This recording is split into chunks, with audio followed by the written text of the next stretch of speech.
Whoa, did you just see what happened? My Hero Academia Season 8, Episode 7 just tossed us headfirst into the emotional chaos and mental warfare at the heart of Deku and Shigaraki. And trust me, this wasn't just another battle. It's a full-on trip into their minds, their pain, and the twisted roots of villainy and heroism. But that's not all. This episode hit us with some of the deepest reveals in the series yet, and you do not want to miss what it all means for our heroes and their future. We kick off right smack in the Tempest. The fight between Deku, Izuku Midoriya, and Shigaraki isn't happening just on the outside. We're pulled into a surreal mindscape like a broken memory palace, with invisible walls blocking Deku out even as he struggles to reach Shigaraki.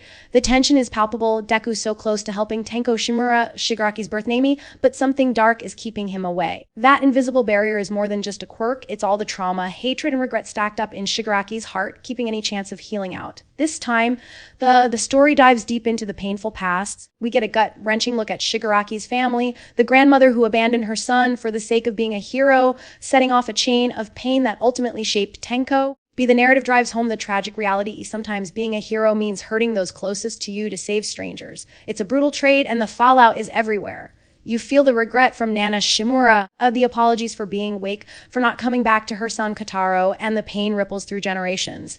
But as the memories swirl, Deku realizes something crucial about hate and healing. He smashes everything he's got, one for all his strength, right at Shigaraki's core, both literally and emotionally. Deku is desperate, clutching onto Shigaraki, pleading, "Don't let go." He senses Tenko's pain, sorrow, and confusion, and suddenly his own feelings are flooded by those same emotions. Deku's compassion is powerful. He tries to reach Tenko with a simple truth: when someone took my hand, it brought me peace. He's not just fighting Shigaraki's decaying quirk, he's reaching out, trying to save the soul inside the villain. There's a pivotal flashback. Shigaraki recalls the friends of his childhood, Mikun and Tomo, where they played at being heroes and villains. Tenko's identity is tangled. He claims, "I destroy him a villain," but the question lingers, was he always destined to be this way? Or did he become a monster because no one took his hand when he needed it most? It's a heartbreaking twist. What if Shigaraki had been shown kindness before the Darkness One, just as Deku starts to break through? The enemy strikes back. All for one, the master manipulator crashes into the mindscape, shattering any victory Deku might have claimed. He mocks Tenko, insisting his choices were never his own. Twisting him into the perfect vessel for villainy. All for one lays everything bare, every tragedy, every push towards violence, every heavy-handed act from Tenko's father, all orchestrated to plant the urge to hate. We learn All for One not only pushed Tenko's descent into chaos, but actively gave him a stolen, corrupted version of the decay quirk, ensuring Shigaraki would only ever know how to destroy. That's one sickening revelation. Shigaraki's fate wasn't just bad luck, it was design. All for One tries to erase Tenko entirely, hoping to seize control and achieve his own goals. But a sliver of Tenko remains, a last vestige, his mental and emotional damage hurting even his physical body. Shigaraki crumbles, but not completely, and All for One is deprived of both his vessel and his brother Yoichi. Now, with his original goal destroyed, All for One turns to a hollow final aim, the world itself. Back in the real world, Deku wakes up exhausted and hurt, realizing his struggle happened in mere minutes, but felt like a lifetime inside Shigaraki's mind. Meanwhile, the support squad is desperately trying to get back to action. Aizawa and the teachers coordinate the battered heroes, prepping for the next offense and discussing strategy with Kurogiri, whose portal quirk might just be the last hope for reinforcements.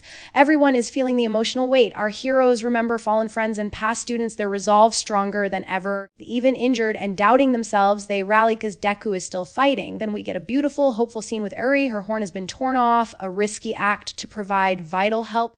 She understands sacrifice, telling Aizawa she wants Deku to have her power so he can keep fighting. Eri's spirit is touching. She's learned the meaning of selfless acts from these teachers and heroes, and she's inspired to sing for them when the battle is over. Deku's legacy isn't just strength, it's the ability to lift others up, even kids like Eri, giving them hope and the courage to act. The episode wraps with gritty resolves, prepare for the next phase, and divide and conquer phase 3. The fighting narrows to the stadium where jailbreaker Gashly Aijiju is making his last stand. But reinforcements are coming, the heroes aren't giving up, and everyone wants a piece of the action, famous or not. The future remains tense, All for One still lurks, and the final battle is far from over. And then comes the preview. Deku might have lost one for all, but there's still an ember left. He's told to run hand in hand with friends. The goal now is to break the chain of sadness, go beyond, and achieve plus ultra. The battle isn't just for victory, it's for healing, for hope, and for ending the cycle of pain. So to sum it all up, this episode's a wild ride through the minds and hearts of hero and villain alike. We witness the haunting cost of hate, the manipulations of All for One, and the chilling question of whether anyone can truly save Shigaraki. Deku's compassion fights against impossible odds, gods, and Ares' sacrifice shows how much these characters have grown and how much is at stake. The war isn't just being fought on the ground, it's raging in the soul too. Thanks for sticking with me through this intense recap. If you think Deku's clash with Shigaraki will finally break the chain of villainy, or if you're just hyped for the next showdown, drop a comment below and let me know your thoughts. Smash that like button, share this with fellow MHA fans, and don't forget to subscribe for more deep dives and episode breakdowns. Plus Ultra, everyone,